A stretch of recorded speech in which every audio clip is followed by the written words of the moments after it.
மற்றொரு அண்மை செய்தி. தமிழகம் முழுவதும் இன்று தன்னுடைய சுற்றுப்பயணத்தை தொடங்குகிறார் துணை முதலமைச்சர் உதயநிதி ஸ்டாலின் அவர்கள்.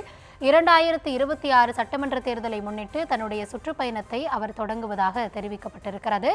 இன்று காஞ்சிபுரம் தொகுதியில் தன்னுடைய முதற்கட்ட பயணத்தை அவர் துவங்கவிருக்கிறார். இது குறித்த விரிவான விவரங்களோடு இணைகிறார் எம்முடைய செய்தியாளர் பாரி கார்த்திக்.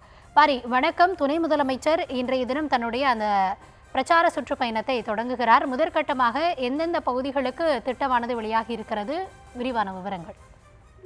வணக்கம். தமிழ்நாடு துணை முதலமைச்சர் திமுகவினுடைய இளைஞரணி செயலர் உதயநிதி ஸ்டாலின் அவர்கள் இன்று முதல் 2026 சட்டமன்ற தேர்தலுக்கான பணிகளை துவங்குகிறார். இன்று காஞ்சிபுரத்தில் தனது சுற்றுப்பயணத்தை துவங்கும் துணை முதலமைச்சர் அவர்கள் தமிழகம் முழுக்க அனைத்து மாவட்டங்களிலும் செல்கிறார். குறிப்பாக திமுகவினுடைய அமைப்பு மாவட்டங்களாக இருக்கக்கூடிய 76 மாவட்டங்களுக்கும் துணை முதலமைச்சர்கள் சுற்றுப்பயணம் மேற்கொள்கிறார். அப்போது அங்கு கட்சியினுடைய சந்தித்து உரையாற்ற இருக்கிறார். மேலும் நிர்வாகிகள் மற்றும் தொண்டர்களையும் தொடர்ச்சியாக சந்திக்க இருக்கிறார். 2026 சட்டமன்ற தேர்தலுக்கான பணிகளை திமுக துவங்கி இருக்கும் நிலையில் ஒவ்வொரு மாவட்டமாக கூட்டம் நடத்துகிறார். அந்தந்த நிர்வாகிகளுடன் துணை முதலமைச்சர்கள் கூட்டம் நடத்துகிறார்.